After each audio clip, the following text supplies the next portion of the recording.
Number one, I think there are people who hide their latent eating disorders in OMAD.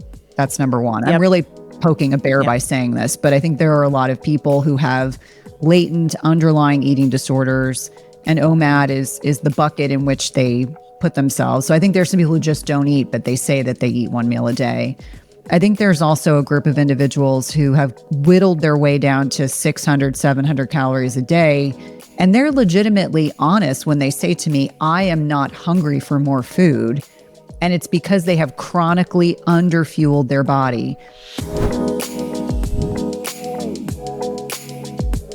Hello, my friends. Welcome back to another episode of Better with Dr. Stephanie. It's me, your host, Dr. Stephanie Estima. And today I am joined with my friend and colleague, Cynthia Thurlow, for another episode of She Said, She Said. So this is an AMA style conversation where Cynthia and I have fielded your questions either through Instagram or questions that come into our inboxes in our respective businesses. And we get together and we gab and we answer your questions. This is one of my favorite episodes to produce because I get to spend time with my friend. Cynthia and I are very much alike. We just have different hair color, but same philosophies, same approach to health. So today, in today's episode of She Said, we are talking about the following topics. So we answered questions around a 45-year-old perimenopausal woman, how we are going to help her navigating with a young child, a 4-year-old.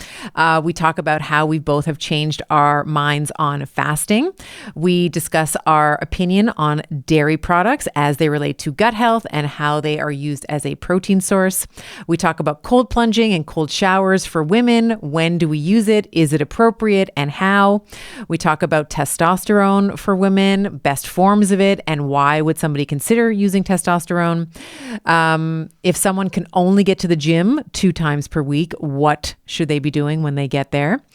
And peptides and microdosing GLP-1s, is that appropriate for women in perimenopause and when hormones are slightly off? And of course, much more. The banter, of course, in between. We go off topic, but those are some of the major questions that we answer. And of course, the tangents that you have when you're just discussing health with someone who's as passionate about health as you are. You go on these lovely these little drives, these little side tangents that are also going to be hopefully useful for you and maybe amusing as well. Oh, the other thing I talk about is my calluses on my hands. So I hope that you find a lot of value in this She Said, and without further ado, please enjoy the show. Cynthia, I'm so happy to be doing She Said with you again. I can't imagine where else I would want to be this Friday afternoon recording with you. We've been polling people for questions, and man, we have a lot of questions to get to today. So where would you like to start? I would love to start with any advice for a 45-year-old navigating perimenopause with a 4-year-old. Oh, that's a lot. First of all, congratulations. Yeah. And are you finding this, Cynthia, that there's more and more women in perimenopause having their first child? So they are 40, 42, 44, 48, and they have a toddler at home. And it's like, what is it? Is it postpartum? Is it perimenopause? Like which one is it? Are you finding more and more of that in your community? Absolutely. But to be completely transparent, I had my second at 36. Mm-hmm. And I would probably guess a lot of the symptoms that I experienced at 36 as a thin phenotype PCOSer were probably more a reflection of low progesterone that was just magnified in that kind of postpartum state. And so I'm particularly sensitive to people like this because perimenopause is a wild ride. I mean, it is not for the faint of heart. And I think about, the additional demands for all of us with little people at home. And, you have to feed them and bathe them and dress them. And there's just a lot of hands-on lack of sleep. There's no sleep. The hands-on parenting piece. And I think not enough of us talk about the wonderful, deliriously tiring aspects of parenting. Like I say all the time, I would go back to that stage in a heartbeat because I've loved every stage. But I think many of us don't talk about how hard it is. And I say this whether you work outside the home or not, that being a parent is in many instances, especially when you have preschool or toddler or early elementary school age children, is exhausting, truly. But it is this wonderful dance that you have where you're trying to find some degree of balance. And then you add in the fluctuations of hormones that are starting to shift in your late 30s, early 40s. And I think it could make it even more challenging. Like I reflect back on I'm 54, even 10 years ago, that's when I really started to feel perimenopause, like in my toes. I was like, something is up. And my kids at that time were 10 and 8. Yeah. And it was tough. So I think it's even more challenging when you have younger kiddos, for sure. Yeah, I agree with everything you're saying. I find myself lately thinking about just being nostalgic with, like my kids now are teenagers and, wanting to do normal teenage stuff, which is like hanging out with their friends, and they're really entrenched in their extracurricular activities. I'm like, oh, there was a time not too long ago when I was like everything to them, and there can be that nostalgia. But to your point, I was also so bagged. I was so tired. Even if they had regular sleep, like one cold would throw off their sleeping, and the demand that emotional and physical and psychological demand that pulls on you. So for her, as a 45-year-old woman navigating perimenopause, a couple truths that we know is that, as you already mentioned, her progesterone levels are low. So they're steadily declining and have been for probably about a decade at this point. Mm-hmm. So she's probably going to find that her resilience and the things that sort of set her off, the bar for that is going to be much lower. Like that tripwire is going to be much lower than what it otherwise might be. So just being aware of that. You and I talk about this all the time, but one of my saving graces, like totally got into fitness for aesthetics, but stayed for the mental fitness and the mental strength and the clarity that it gives me. So in whatever small little 5-minute moment that you have, if there can be some body weight squats or some sit-ups or some push-ups, even with the baby, if you're like your 4-year-old, I was still carrying my 4-year-olds, you walk across, like maybe you're holding them, right? So you can do squats, lunges with the babies. I used to do something with my kids called kitty bell. What did I call them? A kitty bell swings, so kettlebell swings. So I would like take the kid and I would like sort of strap them into my arms, and then I would swing them up and down, and I would do a little squat in between. So those are my kitty bell swings. So there's like little ways that you can get in activity, which I think obviously is going to be great for, your blood sugar regulation and your energy, but it's also going to be a way for you to connect. Like 4-year-olds are rambunctious, right? It's like they want to run around, and so you can match them and play with them by integrating some movement. So that's how I would approach that. And then maybe the other thing I would say is just be really gentle with yourself. Myself included, so hard on ourselves at every stage of the parenting game. And, the extracurricular activities and am I doing the right thing? Oh, I snapped at my husband or snapped at my kid. Like we're so hard on ourselves. So I would just say, as much as you can, being merciful, with yourself and giving yourself some grace, I think is maybe the most important thing. Nobody wants to hear that, but I would say just, giving yourself a break. Yeah. I would say, we both have all boys, and I made it really clear to my boys that being physically active was important for all of us. And so we would go to the park, we would, go to the library, we would, walk through the neighborhood. We had a lot of trails. And so, for me, it was this physicality, like how can I get my physical needs met with being physically active amongst doing activities with them and telling them how important it was for their bodies. Like, you sleep better when you exercise. And so I sleep better when I exercise. I think the one thing that I would say is that a lot of 45-year-olds are actually at a point where they should consider the addition of hormone replacement therapy. So even if it's for 1 week out of the month, buffering the effects of that drop in progesterone. Yeah. You already have less circulating progesterone in the luteal phase, but many people, even if it's 50, 100 grams of oral progesterone therapy, can be very, very helpful, can help with the really heavy cycles, a lot of the estrogen dominance type symptoms that we experience that for a lot of women are really bothersome. The bloating, breast tenderness, very heavy cycles. I used to call them the crime scene periods, but all those things are real issues. And the other thing I would say is at 45, if you are drinking, I would say just be mindful of the impact of alcohol on your sleep quality, because sleep is so foundational to our health. That's the other side of that loss of progesterone: more anxiety, more depression, more potentiality of insomnia. If you feel like when you drink alcohol, it's eroding your sleep quality, you may want to cut back or eliminate. And I think we have this mommy drinking culture. Maybe this is a larger conversation. Yeah. This mommy drinking culture. And there's no judgment when I say this, but many women, in order to cope with the stress of parenting, sometimes will get accustomed to having a glass, 2, 3, 4 a night of wine or a beverage. And cumulatively over time, we know that there are very little to few positive net effects of the consumption of alcohol at this point.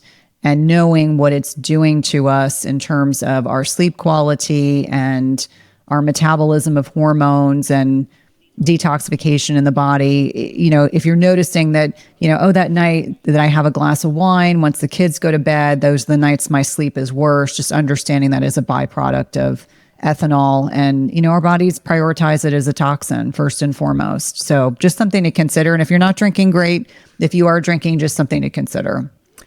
Yeah, I completely agree with you. I have come to maybe a harder stance, which I know people don't like, but I don't actually see the value in alcohol. I think that there's a sensitization too, where alcohol tends to hit differently in midlife than maybe what it did in your 20s and your 30s. And to your point, like the liver is going to prioritize that to turn it into its intermediates and to be able to expel it from the body. But I really don't see if it's a coping strategy, if you feel like it's the only way that you can unwind, I know that there are different ways that you can find strategies to cope with the stressors in your life. I do think that that's a maladaptive, and I'm saying this with love. It's like, I'm not calling you out, I'm calling you up. It's like, I think that there can be a better strategy that you can find to deal with the stressors of raising a child, or maybe, whatever the situation might be. I would take a hard look at what are some of the other things that you might think about replacing that glass of wine with. Maybe there's a walking club. Maybe there's a pickleball. Like, we know in midlife, pickleball becomes all of our personalities to some extent, yes. Right? Is there something that you can find, a community, like a way of bonding with other people, other mommies, right? Other moms with 4-year-olds, you can have something that's not alcohol. I really feel like in terms of as you were saying, like the metabolic consequences, certainly body composition consequences as well, if you're concerned with that. Sleep, as you've mentioned, energy. Yeah, I don't really feel like there's a place for alcohol for women in midlife at all. Yeah, it's interesting. I don't know if it was 2022 or 2023, but Huberman did a really excellent review on the effects of alcohol and the research behind alcohol. And I remember it probably took me 2 days to listen to it because his podcasts are so long. And after I finished, I said to my husband, I really think you should listen to this. And he looked at me and he said, I have 1 or 2 drinks a week. And he's like, I enjoy them so much, I'm not willing to give it up. And I said, I'm not doing it from that perspective. I just think that I was schooled, especially in cardiology, when we were telling patients, oh, you should have a glass of red wine every night. Yeah. There are all these benefits. And the joke's on us because you'd have to drink gallons of wine to get the resveratrol benefits that we used to tell patients. And so, much to your point, sometimes I have patients that just simply eliminating alcohol from their diet is what leads to weight loss, because they just don't realize the long-term net impact of this inflammatory substance, which is making it harder for their body to be able to properly regulate their blood sugar and process the foods they're consuming. And so I agree with you. Just having an honest conversation with yourself, I think, is really valuable. And for full transparency, I gave up alcohol, not that I ever had a problem with it during the pandemic, because I was such a social drinker. I would have like a martini once a month. I just said, I don't need it. And what's amazing to me, and I don't know if this has been your experience, but not in the health and wellness community, but when I go to events or business events outside of that community, people are incredibly triggered if you say you don't drink. Yeah. I don't know why. I always say, listen, you do you. If that works for you, that's great. But I find that that's sometimes surprising. Yeah, I have people always, when we go to dinner, it's like, oh, what are you going to get? It's like, get what you want. I don't care. Like water with a lime. Yeah. I'm not going to judge you. If you get, if you get the burger and fries, like fine, I have burger and fries here and there. Like get what you want, just because I happen to really talk a lot about nutrition and really care about it. Because we're out for dinner, I'm definitely not going to pick apart your meal. Like have whatever you want. And like, especially if you're out at dinner, the first thing that people bring you is the wine, the wine menu as well. So I'm like, I'm just going to have some like sparkling water with lime. That's what I'm going to do. So okay. So I think hopefully this advice for this 45-year-old navigating perimenopause with a 4-year-old, hopefully some of that is tangible for you. There's a question here that I thought was really juicy. The question is, it seems that you've both changed your minds a bit on fasting. Let's hear why. So we were talking a little bit about this in the pre-chat, but I'd love for you to, if you want to go first, I can go first as well. But if you want to take it, and then I'll add in if there is anything to add. I'm happy to tackle this. Very transparently, I lost my dad last June. And one of the things that contributed to my father's death was the loss of muscle mass, the frailty, which led to falls, which ultimately led to pretty significant head bleeds. And it really weighed heavily on me because my father and I looked very similar. We had very similar body habitus. My dad's on the thinner side. He wasn't a very big person. He just got tinier with age. They just kind of get smaller and more diminutive. And I think the process of, being in the trauma ICU and talking to the physicians that were caring for him and making decisions about his care, because I was his medical power of attorney, and honoring what he wanted, it left me with this impression of, if I don't change what I'm doing, I will have the same outcome as my father. And I have chills when I think about it, but it left such an impression that I left that hospital that very first night at 4:00 in the morning. And I said to my husband, I am hiring a personal trainer. And let me be clear, I have exercised for 20 plus years. I have never been a couch potato. I enjoy exercising. I just was not lifting heavy enough, intensely enough to be able to stimulate muscle protein synthesis. And the realization I came to, and I picked out a trainer who trains middle-aged women and knows exactly what to do. She's an exercise physiologist. She's excellent. And when we talked about my goals and how to get there, the first thing she asked me was, what do you think about not fasting as much? And I said, I'm willing to do whatever it takes. And so part of my building muscle mass as a menopausal female was the realization that in order to get 3 boluses of protein into my body every single day, is I needed to have 12 hours of digestive rest, and that's what I call it. Does this mean when I travel, I may not intermittent fast? Of course. I mean, sometimes it's out of convenience. But the goals are to build muscle, and the way that I'm going to build muscle is by being intentional about how I lift, how I sleep, my HRT, and my protein intake. And so I am very transparent when I share that I personally am fasting with a rarity. It is not my day-to-day. And I've been able to put on 4 pounds of muscle in the past nearly year. That's amazing. And that's significant at this stage of life. Yeah. It is way, way harder. But I do feel that my father's death and what precipitated his death really shifted my perspective. And, my brother and I talk very openly about this. My brother doesn't intermittent fast, but I recall him saying that the loss of a parent, especially in middle age, can be complicated. It's a complicated set of emotions that you experience. I think we just assume our parents are going to live a long time. And so even though I had a very complicated relationship with my dad, his death played a large role in my decision to stop fasting with regularity. It doesn't mean that I don't believe it's a good strategy. I just think it is one of many strategies. But for me at this stage of life, my priorities have shifted.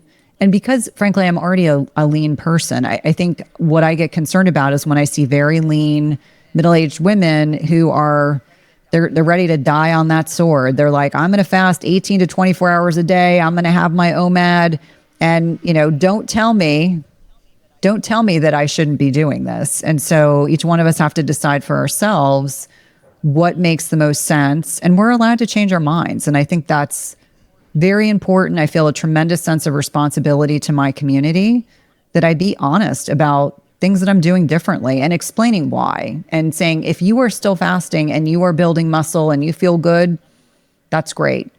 But it was nearly impossible for me to build muscle eating 2 meals a day. And when I say impossible, and this is with, I'm on the hormone replacement therapy, I sleep really well, I do everything else well, I needed that third bolus of protein to be able to hit the macros that I needed to build muscle and to be serious about it. Like I jokingly say, it's like a second job. Yeah. It's like, okay, what's my third bolus of protein going to be tonight? So I'm always thinking about it. I'm curious what your thoughts are. There's a meme I just saw the other day. It's like, did anyone ever ask protein if they wanted to be in all this stuff?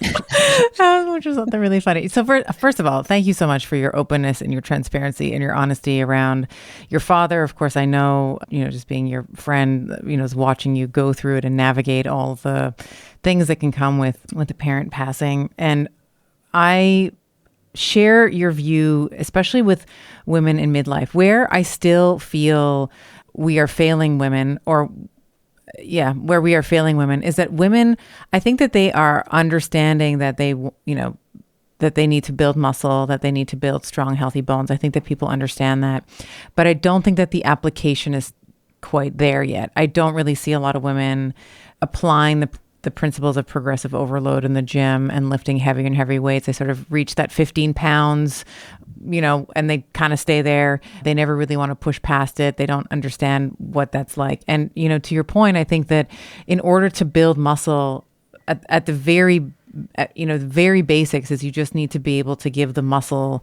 some substrate in order to assemble protein. So if you are not consuming enough calories, your body is not going to have not the building blocks. There's no building blocks to build.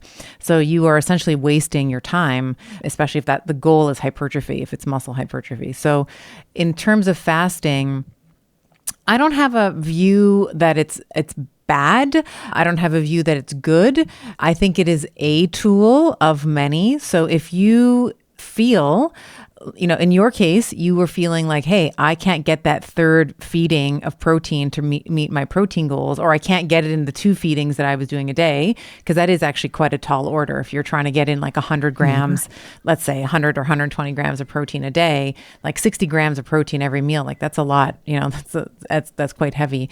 But if you're not able to do that and you need to spread that out over 1 or more meals, then by default, your fasting window has to extend.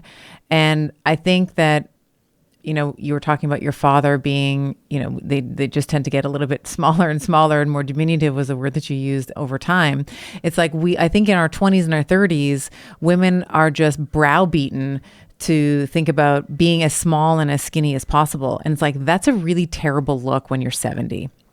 It's like to be skinny when you're 70, like, no, thanks. I don't want to be skinny when I'm 70. I want to be a jacked grandmother. That's what I want to be. So I want to be able to fill out, my muscles as much as I can. And in order to do that, you need to eat. And I probably have something like maybe 40 to 50 grams of protein in a sitting. And I do that over 3 to 4-ish meals a day. And so that's, I fast overnight, like we all do, right? So if I'm fasting for 8, sleep for 8 hours, that's 8 hours of fasting right there. And then, clock in 2 or 3 more hours before I go to bed, because I usually don't eat, right before I go to bed. So I'm at about 10, 11, sometimes 12 hours where I'm not eating anyway. So I still feel like I'm fasting, but it's not eating into the day anymore. And so the other thing I wanted to just mention, and I'd love for you to expand on this maybe a little bit too, is this OMAD. If there's one thing I really don't, because I think that fasting kind of got out of control. I think that for a while, a lot of the benefit, like the autophagy and the breaking your psychological relationship to always feeding, like all of those things are very popular. And I think that there are certain maybe individuals in the space that really just took it to like the nth degree, and it just became like ridiculous. Like there's, like the OMAD, like the 1 meal a day phenomenon. I mean, I don't know what you think about this, but I personally dislike this the most. Other than like a multi-day fast where you're not eating for many days, I very much dislike that, especially for women in midlife. But the principle of just having one big meal a day, I think, again, I'll preface it by saying if it works for you, okay. But I do feel like with the cohort that we're in, these women in like it does start to look a little bit like a binge.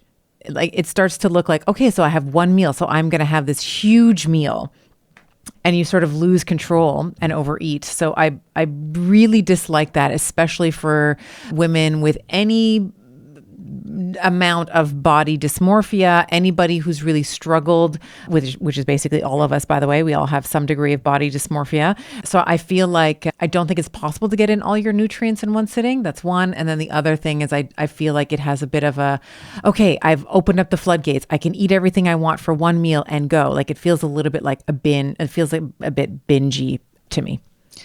I'm glad that you're bringing this up. And the only time I really take a lot of heat across social media is when I talk about OMAD, because it really triggers people who use this strategy, embrace it, and are unwilling to consider the possibility that they are chronically calorically restricted.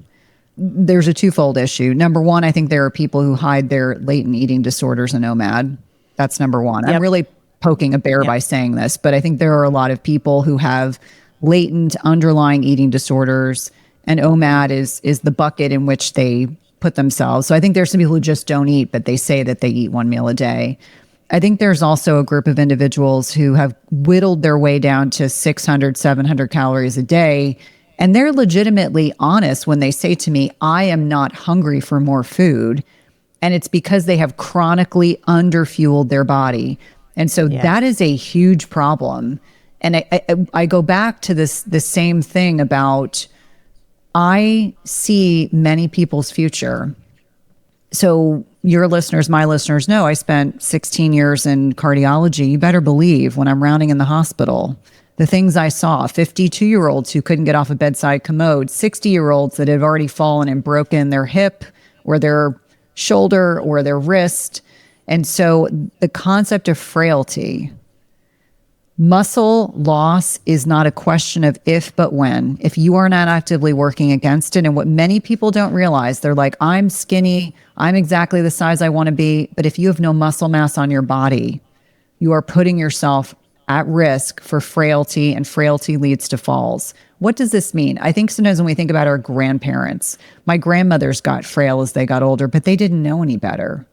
Frailty is when people look like, you see people walking, they may shuffle when they walk. They just look like if you accidentally bumped into them, they might fall over. That can show up as someone not being able to get out of a seat, or not be able, you see people in the airport getting off an airplane, they're walking very slowly and purposefully. And so I think about the long-term effects. I know Vonda does a really nice job talking about this as well, that if you're not fueling your body, you're setting yourself up to worsen muscle loss with aging, because your body will catabolize the muscle that you do have. You will lead to more insulin loss, insulin sensitivity loss, which is insulin resistance. And then the other piece of that is the frailty piece. And it's insidious. It sneaks up on you. It is not this slow growing process. It is evolving in front of you without you realizing it. That's why, as much as my husband hates doing unilateral work and hates doing yoga and hates doing flexibility training, it is so important. Even proprioception, our ability to know where we are in time and space. Sometimes my trainer will have me close my eyes when I'm doing exercises so that I recall where I am in time and space. And so when I talk about not liking OMAD, it's because I see what's coming for people when they aren't eating enough food. And that is the concern, is that over time, your body will make use of what reserves are there, and that means your muscles. And before you know it, you do a bioimpedance reading or you get a DEXA scan, and you're skinny fat. Yeah. Yeah, how many of these women I see in classes occasionally, I don't want to pick on any one class, but women that are doing 2 or 3 classes a day, and they're tiny, but there's no muscle mass on their bodies. And so I just, if you were doing OMAD episodically, occasionally, that's not what I'm speaking to. It's just chronically, habitually, I'm worried that you're not eating enough. And I'm genuinely worried that you're going to put yourself at risk for frailty, and then you'll lead to falls. And we know, if we look at the prognostic indicators related to falls and breaking bones, your mortality and morbidity is negatively impacted with that. With your first hip fracture, 20 to 30% of those people will never get home from the hospital.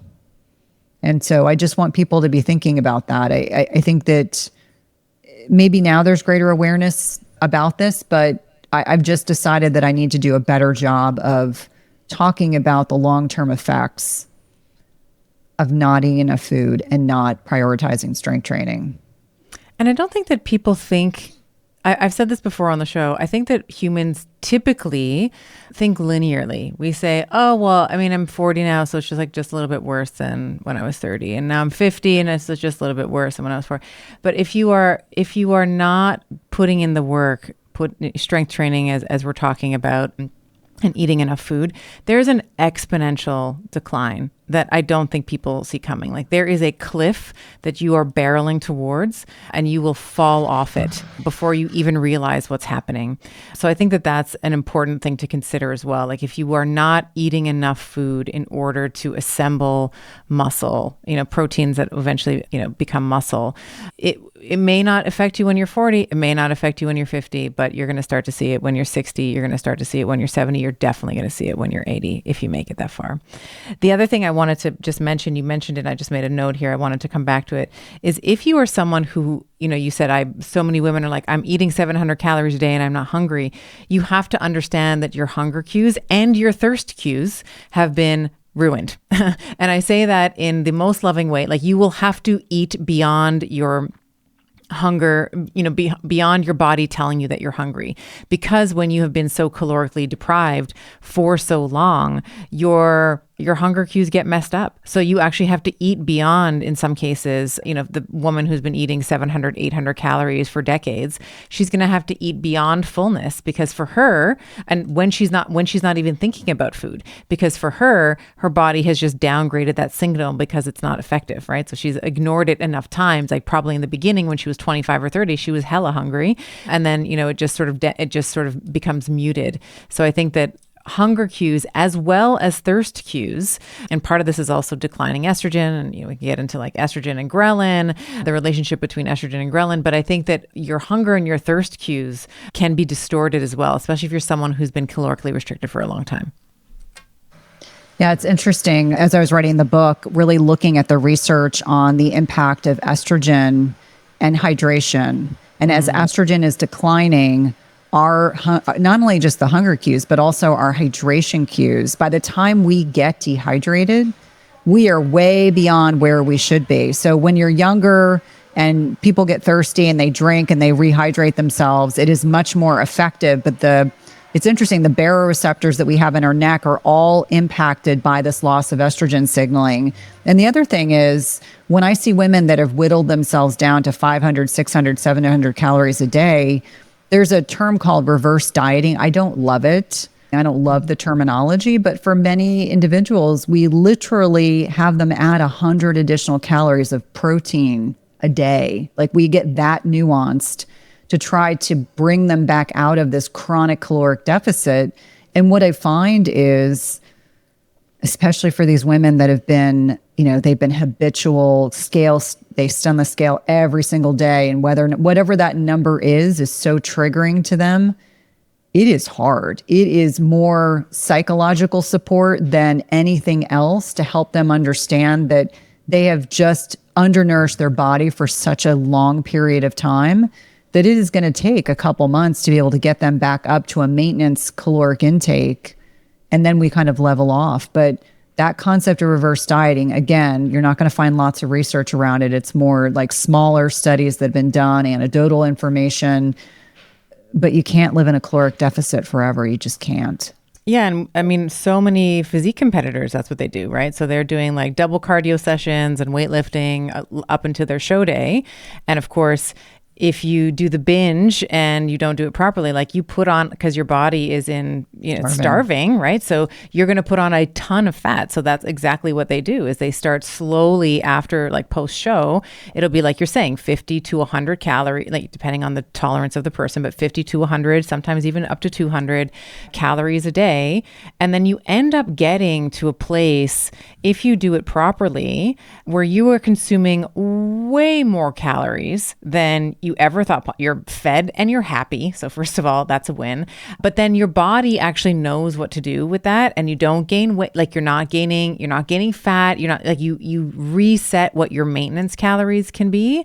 So I think that that's also really exciting. I personally, maybe it does need I think that maybe the name needs a rebrand. Like reverse dieting is a bit of a terrible. It's a terrible name. I wish I could think of another term, but for some people that is really what they need to do. And it is a slog. They don't like it. They're unhappy about it. They get triggered on the scale. Yeah. We go Especially back and when you start having carbohydrates, right? Because your carbs are going to store. You just store water with carbs. Like that's just what happens. So people will see like a pound or two weight gain, and it's like, oh no, it's like no, just your muscles are just like they're just full, like they're just eating, So it's okay. I've talked about this on the show before.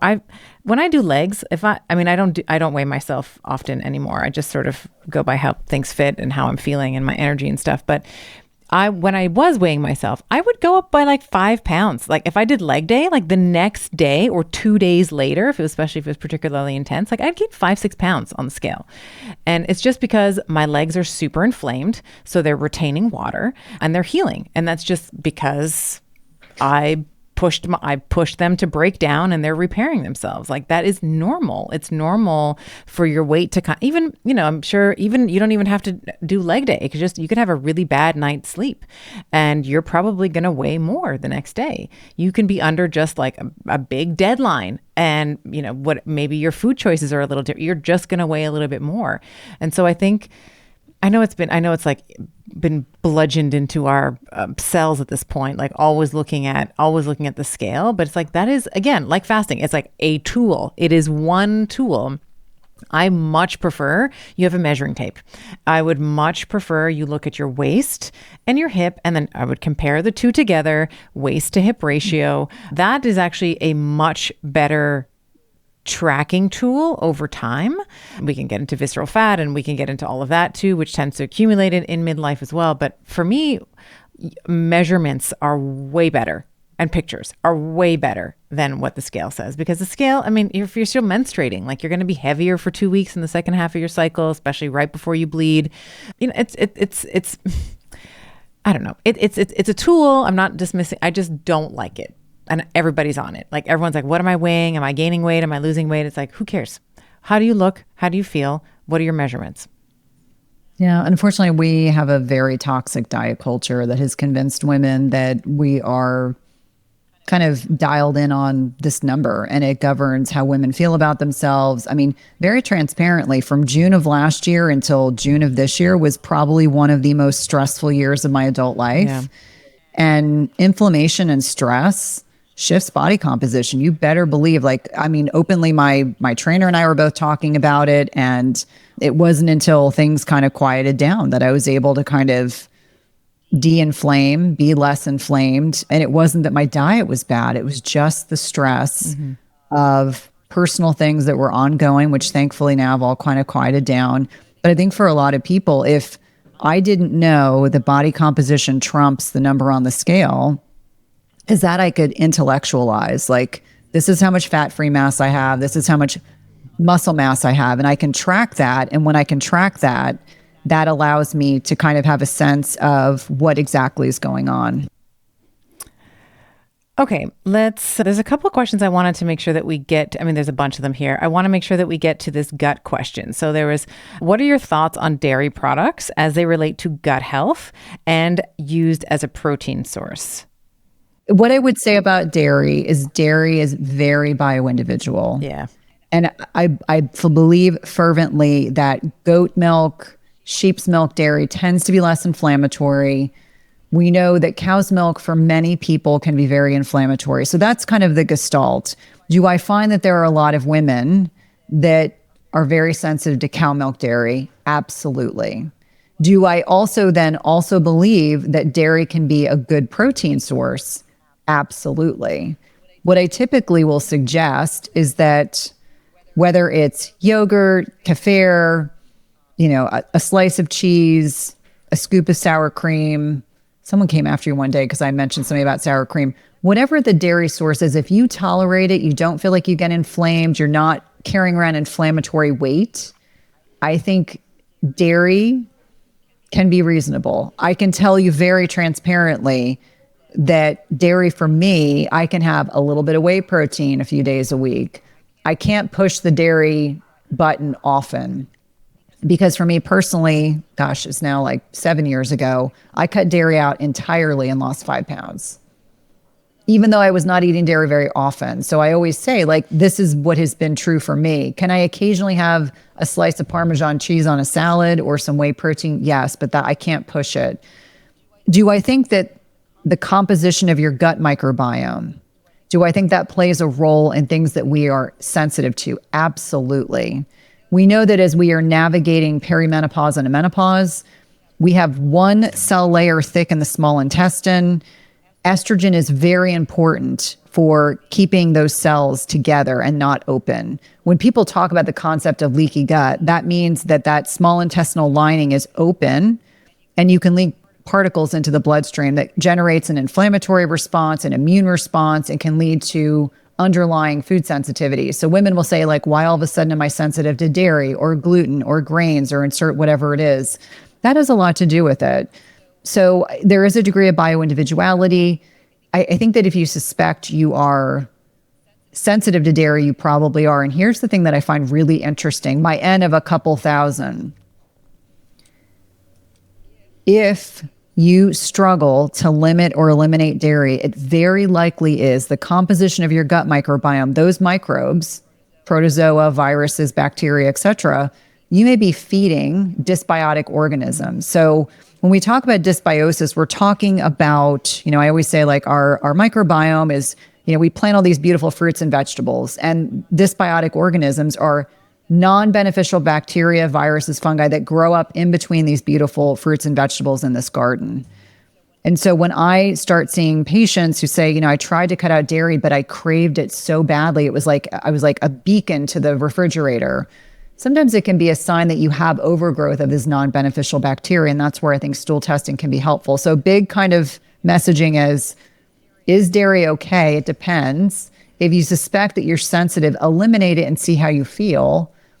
Third, I would say if you absolutely positively want to consume dairy, maybe try sheep's and goat milk varieties. Like, I love Manchego. Like, that is like my favorite cheese in the world. I don't eat it anymore because it's easy to overeat it. And frankly, I try to avoid dairy as much as I can. But that N of 1 experiment, I think, can be very helpful for a lot of people. But I do find that most women benefit from limiting or eliminating dairy as a group. What are your thoughts? I agree 100% with what you're saying. I have nothing further to add. It's like, if it works for you, awesome. Cottage cheese is having its moment, right? So it's in everything from, pizza. It's like, it can be a base for pizza. It can be cooked with, I've used so many cottage cheese recipes as well. I typically am good with most dairy. I find ice cream kind of gets me, but things like cheese, I don't actually have a lot of cheese. I don't crave it. The only thing I really like is I like Parmesan, like the Parmigiano Reggiano, like from the big wheel and whatever. But I don't have a lot of it in my daily life. Cottage cheese and yogurt. I certainly have a lot of Greek yogurt. I definitely have that daily. But I think if you can tolerate it, great. If you can't tolerate it, you can find something else. Like, you can find other ways to substitute your protein. Like, there can be, if you're eating animal-based products, it can be in fish and poultry and lamb and beef and all those things. You can certainly get the appropriate amount of protein. You don't have to be having dairy products, although it is a really nice way to top up. It is a really nice way to top up the, the protein requirement if you can. Like, what I have found that I like to do, especially with Greek yogurt and with cottage cheese, is I like to make them into desserts. Like I bake with them, and I find that it's a way for me to still have sweetness. Like I still have a lot of, baked goods in the home, and I'm getting my protein points with it. So if you're able to, tolerate it, awesome. If not, everything that you just said, it's fantastic. Well, and I love to watch you in the kitchen creating all these concoctions because, let's be transparent and just say that we like to have sweet things on occasion. We just want it to be like the healthiest version of whatever it is we're craving. And I think that if you tolerate dairy, my husband loves cottage cheese. There is something about the appearance of cottage cheese. I can't do it. I just can't do it. I can't. It's like a visceral response. I'm like, can't do it. But I respect the fact that you love it. And my husband loves it. I love it. Yeah. No, I don't love the chunks, but I definitely love it blended. So I make like an awesome pudding. I put whey protein. Like I put protein in it. I put some maple syrup. I put some, blend it so I don't see those little chunks of the thing. But the curds. It's the curds. Yeah. So yeah, I love that. And I think it's a way for me because I want to eat well. I feel I want to enjoy everything that I eat, and I don't want to feel like trash after, So I know that if I have like a super sweet chocolate cake, it's going to feel good in the moment. And then an hour or two later, I'm going to be zonked. I'm going to have no energy. My stomach, I'm not going to feel great. So if I am going to have dessert, I definitely want it to taste good. That's number one. But then I also don't want I don't want to pay for it afterwards. So yeah, that's how I feel about yogurt and cottage cheese. All right, let's go on to so many more here. Here's a question on cold plunging. Cold plunging or cold shower after a workout, is it okay for women? I thought it wasn't, but I recently heard that it was key. My understanding about cold plunging is obviously if you like walk or you do high intensity interval training, probably okay. The concern is if you strength train, you don't want to be cold plunging within 4 hours. I think that's my understanding is there's that 4-hour anabolic window that you don't want to blunt. Yeah, so it's acutely inflammatory, right? So we have to know that HIIT training, any type of high intensity exercise, so strength training, you're doing interval like sprints on a track, or you're on the, whatever, you're on the bike, and anything like that, all of that is acutely inflammatory. And so there's an adaptation response. So I was mentioning before, when I do legs, I'm like 5 pounds heavier. It's because I have completely ripped up the muscle. And there's this inflammatory and immunologic response that has to happen afterwards in order to adapt to it. So what you're referring to is when you blunt that, so when you get into a cold plunge, of course, you are diverting the blood away from the periphery, which would be in the muscle, like in your musculoskeletal system, and you're going to blunt that adaptive response. Now, where it can be helpful after high intensity exercise is if, for example, you're in a tournament, like you're doing a Hydrox, there's like some kind of like event where it's a multi-day event and you need to recover very quickly before the next time that you go at it. So my kids have done like where there's soccer tournaments and it's like 3-4 games a day. And then the next day it's 3-4 games a day. They come home and they cold plunge because I am trying to help them recover. I'm actually trying to blunt that acute inflammatory response so that they can go and do it again. So that's where I would say cold plunging immediately afterwards is helpful. It's like if you're you're competing in something and you need to recover really quickly. If your goal is hypertrophy though, I would definitely stay away. 4 hours, like you said, is the number, at least 4 hours, preferably 6, that you would stay away from the cold plunge afterwards, because again, you want that adaptive response.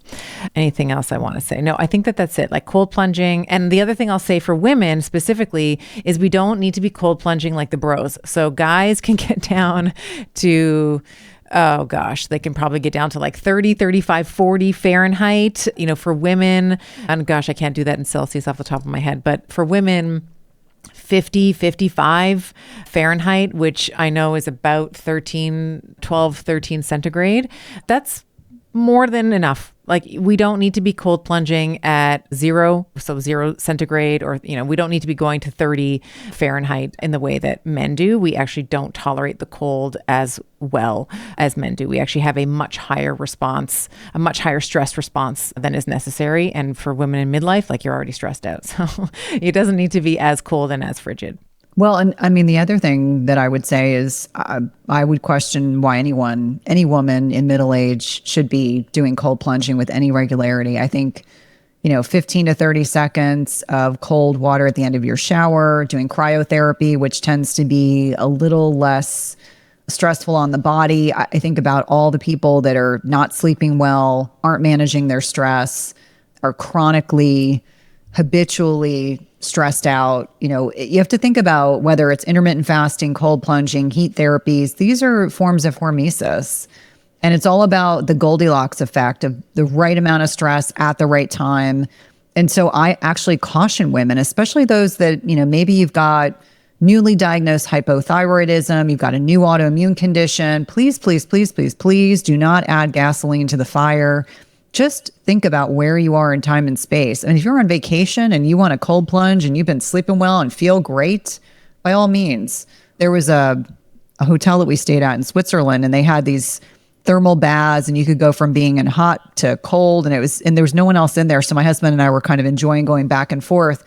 And I said to him, I don't need to cold plunge with any regularity. That will send my cortisol through the roof. And I know even Dr. Stacy Sims, who we both have interviewed, talks about how women are just much more sensitive to the effects of cold. So if you're choosing to have cold exposure, maybe start off with, a little bit of cold at the end of your shower, cryotherapy, which is 2 to 3 minutes. That's actually my preferred way of stressing myself.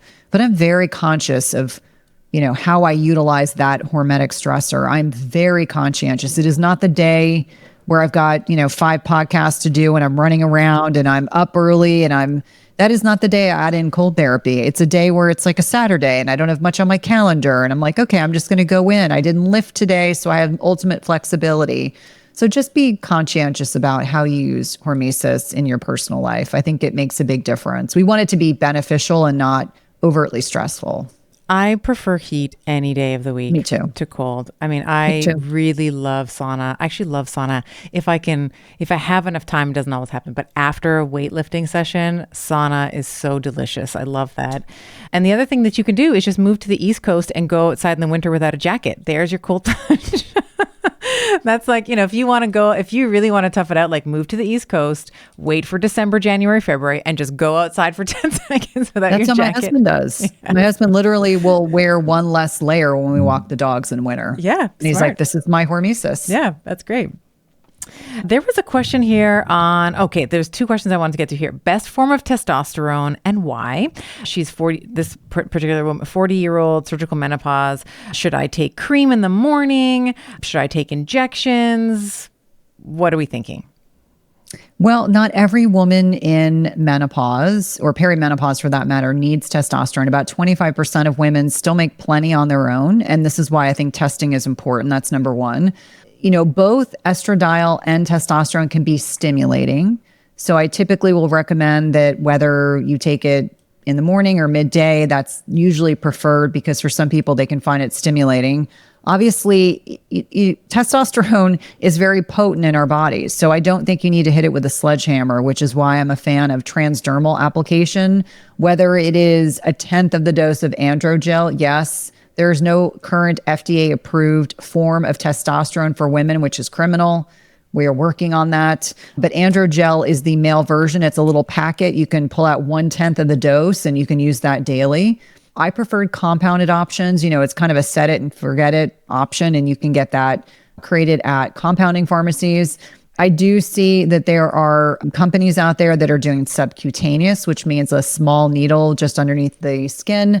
You will have more peaks and troughs. And what that means is you will have a greater response in the short term. So if you inject yourself on a Monday, Tuesday, it's going to be higher. And then we talk about the trough. You get this drop off point when it's at its lowest. So peak is the highest level. Trough is at the lowest level. Depending on your clinician, they may want to draw labs at peak. Some of them want to draw it at trough. That depends on the individual. I'm not a fan of I'm not a fan of intramuscular injections of testosterone. And I'm not a fan of pellets. Yeah. Both are really unpredictable. Same. And I've had women who've had a really great first experience with pellets, and then they are constantly chasing that high of how good they felt. They're chasing it forever. A pellet is almost looks like a grain of rice. It is very tiny. It's put subcutaneously under the skin. Once it's in, it's in. So that means that if you got too much hormone for you, you are stuck with your side effects until, 3 or 4 months later. I just think it's not predictable. There's not a lot of research to suggest that is helpful. You'll see a lot of pellet factories. That's what I refer to them as. People that will hang a shingle. They'll convince every woman that they need testosterone. In a lot of instances, we have to be looking at why someone's testosterone is low. If you're a perimenopausal woman or woman in your 30s, are you insulin resistant? Have you been exposed to too much endocrine mimicking chemicals? Are you chronically stressed out? And, I just think know better, do better is kind of the methodology with which I think about hormones. And so number one is test, because not everyone needs it. Number two is I prefer transdermal applications. And for a lot of women, that's all they need. Like I use compounded transdermal testosterone. And we're constantly tinkering to figure out what the right dose is for me. Because sometimes when I test, my testosterone's higher than it is at other points, which just speaks to bioindividuality and how much you absorb of the click of testosterone, because they put them in these containers where you do clicks, like 1 click is 1 dose and 2 clicks is another dose, trying to find what's right for you. And it may take a little bit of trial and error, just like other types of hormones. I'm a huge fan of testosterone if you need it. What about DHEA? I know this is not part of her question, but do you like... No. I'm a fan of DHEA. I'm a fan of pregnenolone. Yeah. Pregnenolone is an important hormone for memory. And just as a pearl, pregnenolone levels, we want them greater than 50 milligrams per deciliter, because that is the level at which we know it helps protect memory. So big pearl, it's not just the prescribed compounded option. There are also oral supplements over the counter that you can take.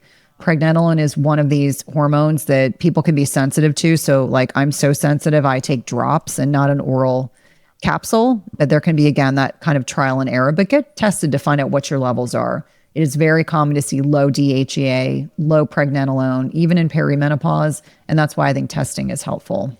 And so this actually leads nicely into another question that was asked around opening up pathways for people that struggle with HRT or MHT due to methylation issues. Is there, and you were mentioning with your own testosterone, sometimes it's high, sometimes it's low. How can we think about methylation or optimizing methylation and opening up, let's say, or optimizing that pathway for someone who is considering getting on HRT or who might already be on it and who has terrible detoxification pathways? Yeah. So first and foremost, there are some genetic susceptibilities. So obviously, if you have an MTHFR defect, like I do, I have 2 copies of A677T, which is the one you don't want. I remind people, you are not going to die. Probably 10 years ago, there was a lot of information that came out and very complicated supplement regimens for people who have this defect. And I'm like, time out. Not everyone needs that. I think we go back to the basics. I do like testing. So for me personally, testing to see if you have this genetic mutation is helpful. Don't panic if you find out you have it. Like I said, 10 years ago, everyone was worked up about it. It just means you have to do a couple extra things. Number 2, I like to look at a Dutch. I know the Dutch is super controversial, but the Dutch in particular looks at estrogen, how you break down your estrogen, but it also looks at phase 1 and phase 2 liver detoxification. Typically, people that are poor methylators are also people that need phase 2 detoxification. And there's ways to go about doing this that start with like simple things like sweating and sauna and hydration and cruciferous vegetables. I mean, there's a lot that can go into this. And without kind of getting over hampered, it doesn't mean that every single vitamin you take has to be methylated. Not everyone needs methylated vitamins, myself included. And so I think it really comes down to the basics. Many people get fixated on detoxification because they're gaining weight with hormones. And that's why the first thing I say before we even think about hormones, we have to be talking about lifestyle. You have to talk about nutrition and exercise and stress management and sleep. You need to talk about gut health, because if you can't properly package up and break down excess estrogen. And yes, you can be in late perimenopause or even menopause, and you can be low endogenously, meaning your body's making less estrogen, but your body can't package up what's left over. And so estrogen's kind of like a present. It needs to be packaged up. There's a enzyme called beta-glucuronidase, and that helps your body kind of break down excess estrogen and help get rid of it. There's also the estrobolome, which is this uber awkward, strange word that talks about there's parts of the gut microbiome that are intricately important and focused in on helping you break down this estrogen piece. So you can be exposed to estrogen in your environment, personal care products, your food. And if you're recirculating estrogen, that can show up as some of the crummy symptoms we get in perimenopause and even menopause: tender breasts, bloating, weight loss resistance, very heavy cycles, things that aren't fun to deal with. And we know that in perimenopause, our estrogen levels can be 20 to 30% higher. So it can be this kind of circuitous pattern back and forth. But getting back to the original question, I think diagnostic testing for me personally is very important. Number two is personalizing what you specifically need. I don't need a ton of extra stuff. I do take glutathione. I am very proactive about consuming cruciferous vegetables every single day. I'm very proactive about hydration and electrolytes, magnesium. I mean, there are a lot of additional supplements. You know, some people need things like calcium deglucarate. Some people need TUDCA.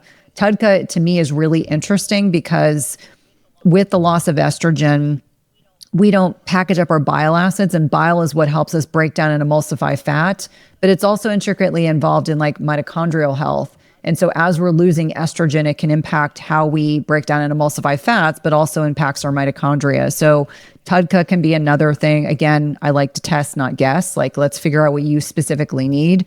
Unfortunately, in our kind of overpopularized health and wellness community, what I find is people will sometimes make these kind of generalizations. Well, everyone that has MTHFR needs this. Right. I don't believe in that. Just like I would say not everyone who has a phase 1 detox defect needs DIM, and not everyone who has a phase 2 needs calcium deglucarate. So I think personalized medicine and personalized recommendations are what are most important. But that, I would say those are kind of the basics, but testing is important. Then deciding, you know, what do you need most, and then responding to whatever symptoms you're experiencing. Do I see a lot of women that don't have their detox pathways open? Yes. And, you know, when we talk about phase 1 and phase 2 in the liver, phase 3 is part of the gut. And so if you're not pooping out your estrogen every day, if it's not packaged up like a little present and, you know, shield and kind of packaged off and sent to the colon and then to the rectum, that can be problematic. So sometimes for people, it's as simple as let's get you pooping every day, because I can't tell you how many women we interact with in programs that think it's normal to poop once or twice a week. I'm like, we want that to be once or twice a day at a minimum. Yeah. Couldn't agree more. I have nothing to add to that. What a complete answer. Well, thank you. That's awesome. How many days a week do you currently train? How do we define training? So lifting weights, 2 to 3. Strength training. 2 to 3. Training. And then I feel like I'm kind of like a dog with a bone. Like right now I'm enjoying solid core 1 day a week because it challenges my proprioception, because it's in a dark room and everyone is probably 20 years younger than me. And for me, I love being able to show people what's possible. But I do that more for flexibility and because it forces me to move my body in different ways. I ask because one of the questions is, I can only get to the gym 2 days a week. What should I be doing? She has 75 minutes a day, which I feel is absolutely luxurious. Yes. Like 75 minutes is just, I feel like there can be so much done. So I was curious to see what your strength training is. And what about cardio? Are you doing any cardio on I know you walk a lot. I mean, you have your dog. There's not a flat part of my neighborhood. So I do zone 2 training, walking my dogs. Now, we have very hot, humid summers, like Louisiana, hot, humid, miserable summers. So sometimes in the summer, I will walk on my treadmill for my sanity. And I might actually watch a movie while I'm doing it. Because with zone 2, it's meant to be fairly comfortable. I put it, 2 to 3 incline, I know where my heart rate needs to be. I like zone 2. I'll be completely transparent. I try to be really good about doing HIIT at least, twice a week. I know Vonda wants me to push myself even harder when I do HIIT, but that's probably my least favorite thing I do.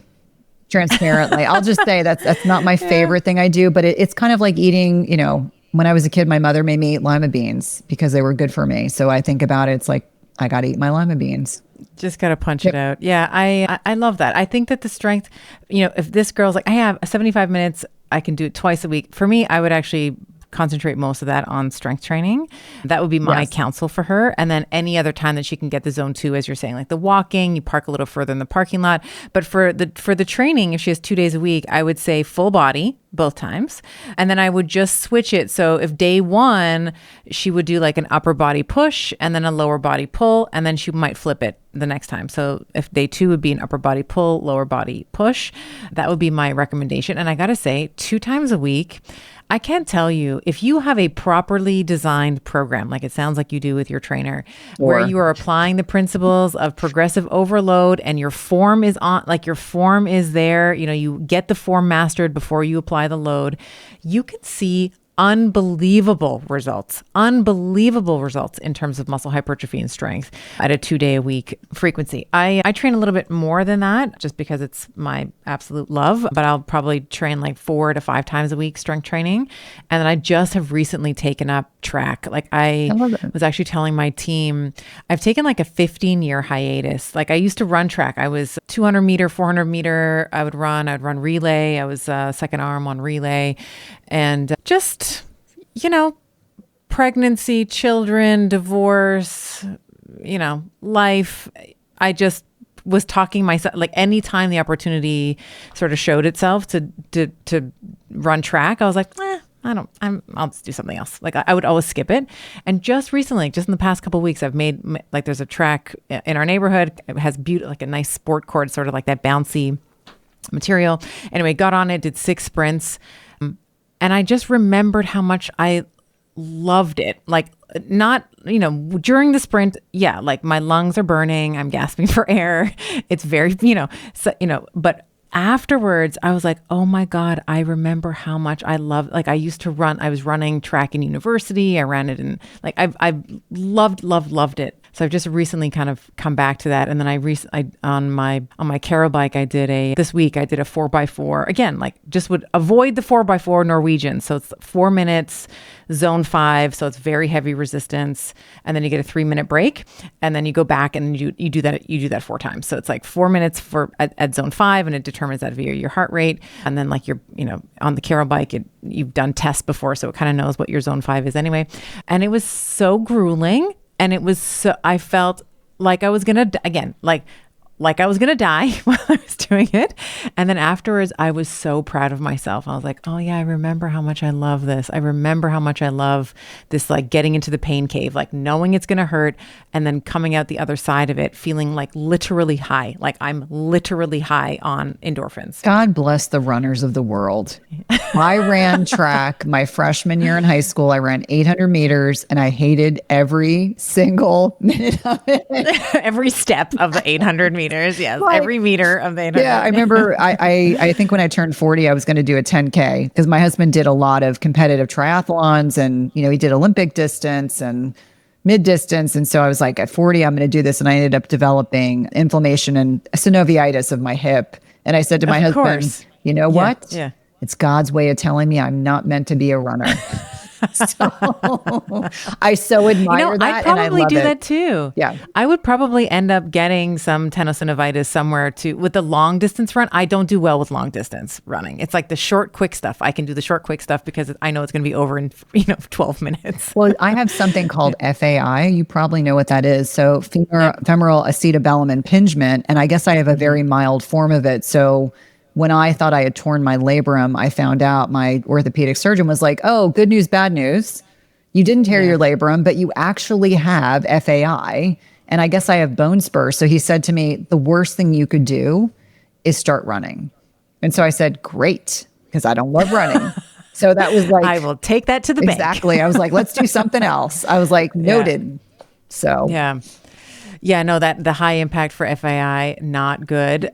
You probably could get away with the bike. You could probably get away with bike sprints or like an assault bike, even like a ski erg, obviously, a rower. You could probably, maybe the rower might bother you a bit, but you could probably get away with those. But like the high impact of track, like running, no, I would agree with And the that. other thing that's interesting that I realized when I was given that diagnosis was if I listened to how trainers at that time taught me to train when I was squatting, I always said, like, I can't get as low to the ground as you want me to. And actually, my orthopedic surgeon was like, I don't ever want you to do a deep squat. For you, absolutely, positively not. Because I went through one series of steroids. And if anyone's ever had their hip joint injected, don't ever look at the needle. That is the largest needle I've ever seen other than when I had a spinal anesthesia. Holy cow. I was like, I never want to go through that again. Not once, not ever. Yeah, not once, not ever. And there is a really quick question here. I'll just like to round out the weightlifting on how do you take care of your hands after lifting. So if you're watching this on YouTube, let's see if you can see my gnarly, disgusting hands on the other side. Yeah, so it's like I don't have my nails painted today, so it won't work as well. But I like to always say like glamour on this side and gangster on this side. So my hands like when I shake people's hands, like I try not to make them bleed, but it's just, you gotta love your calluses. Like I remember when in clinic, I had several marathoners, but there's one, Clive, I remember my patient Clive, he was a long distance runner, and he would say that every time he would go to get a pedicure, the ladies would just automatically like look at his feet and be like, oh my gosh, like, they get the little razor thing to start scraping off the calluses. And he's like, don't touch them because I've worked so hard to get these babies where they are. Like I need you to keep them because it's painful. Like when you're developing the calluses, it's actually really painful to develop them. And for me, these calluses, they don't look aesthetically whatever, but when I'm doing pull-ups, they save me, right? Otherwise I'd be ripping and bleeding all over the place. So I would say, I moisturize my hands like everyone else, but I specifically do not try to get rid of these. Like they're my little badges of honor, and they help me when I go back to the gym. I'm almost embarrassed to say this out loud, but I'm going to say it. So I have this 70-pound Bernie Doodle, and walking said 70-pound Bernie Doodle. I have more calluses from walking him because although he is on he's on an appropriate collar, he's been trained, he is still in this reactive, and it's more fear reactive. He's not going to hurt anyone, but he's so big that if I'm not paying attention when I walk him, he will pull me off my feet. Yeah. And so it becomes this, why do I have calluses? Part of it is weight training and part of it is walking ham because he's massive. I love that. I think that's so cute. There's nothing to be embarrassed about with that. I think that you have a spirited dog. No, one of my neighbors was like, should you be walking him? And I was like, I take great offense at that comment. And let's see, there was a question on peptides. Where was that? I wanted to make sure that we get to that because I know you're super excited about peptides. Faves on peptides and microdosing GLP-1s and early I'm assuming perimenopause phase when hormones are slightly off. Here is my gestalt on peptides. I am absolutely fascinated. I've taken 2 courses. I'm reading every book I can get my hands on. I'm knee deep in the research. I think that if used judiciously and appropriately, I think peptides are the icing on the cake. I'm not just referring to GLP-1s, although I think GLP-1s are a gateway to understanding how these drugs can be used to modulate different things. And let me be clear about what that is. So I think most people are familiar with Ozempic and tirzepatide. Ozempic is this first generation. Tirzepatide works a little differently. That's a second generation drug. I think we are familiarized with them for the weight loss industry. But what I find really interesting is I like to call it personalized dosing, but people sometimes use the term microdose. And what this means is that there's a standard conventional starting dose for these drugs. And instead of starting there, people are starting at half of that dose or a quarter of that dose and seeing profound impact on microbiome, endothelial function, which is the lining of our blood vessels. We're seeing improvement in bone health. We're looking at improvement in autoimmune markers.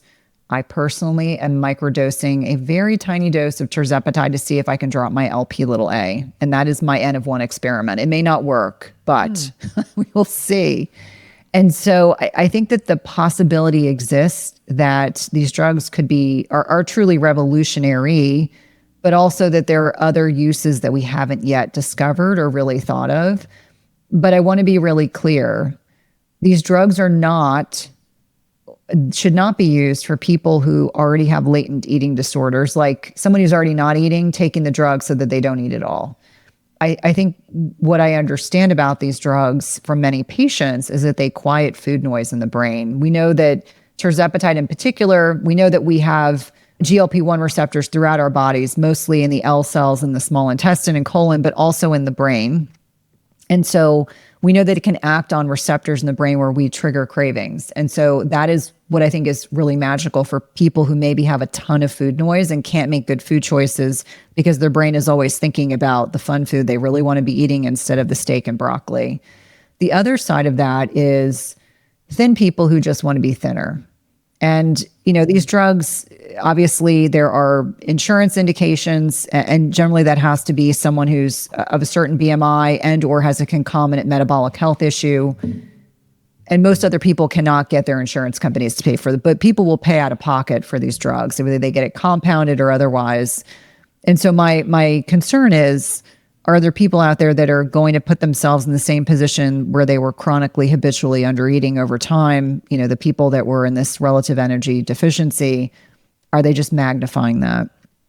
We have a culture that really glorifies thinness over strength and being strong.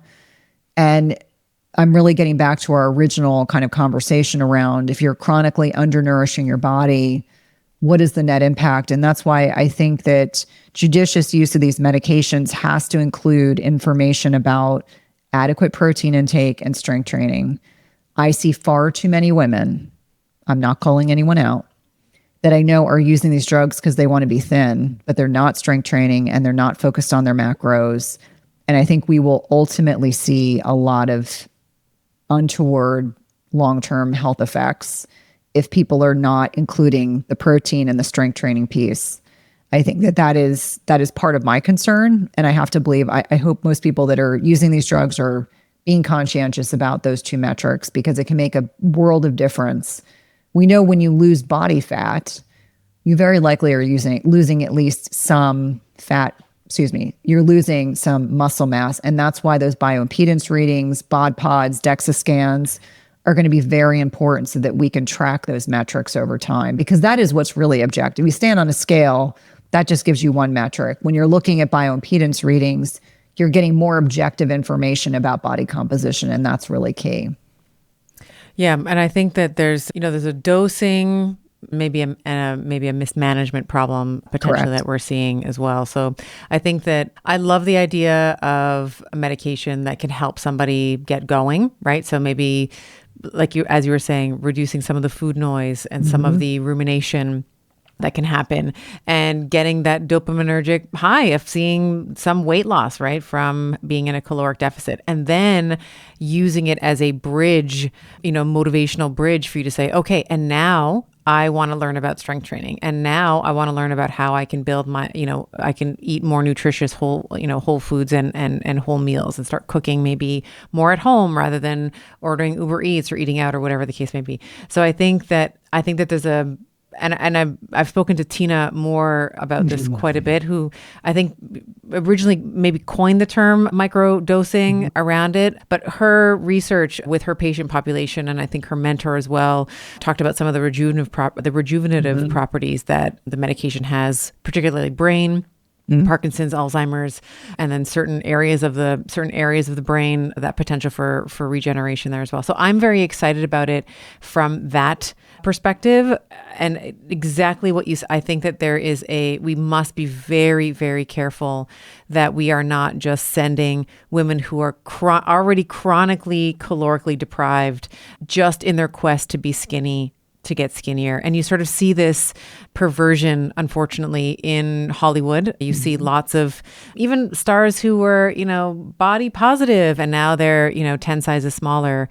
I think that I think we want to be making sure that we're doing it for the right reasons. You're not doing it just because you're keeping up with the Kardashians, you're not some TV show, whatever, and you're just trying to be as skinny as possible because that's going to sell whatever you're selling. Yeah. I mean, I think that, I go back to kind of my cardiology brain and, the effects of GLP-1s post-MI. So people have had a heart attack. We know that their outcome data tends to be better. We look at women that are on hormone replacement therapy, concurrently taking HRT, are getting better outcomes and are responding better than those that are not on HRT. And I think they're looking at predominantly menopausal women. So I think that it always goes back to judicious and appropriate prescribing practices. And unfortunately, in our culture, people get just about anything that they want. Anyway, anytime. There was a documentary, I'm embarrassed to admit, I'm kind of a documentary nerd. I love to learn. And it was looking at how people that can no longer, like their insurance company no longer pays for the drug, how do they go about getting it?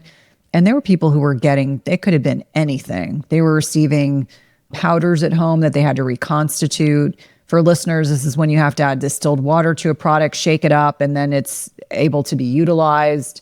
And so I think that, the concept of let the buyer beware, making sure that you're really getting it from within the United States, real pharmacies, not getting stuff off the black market, God forbid buying stuff from China, because you never know what you're getting. Yeah.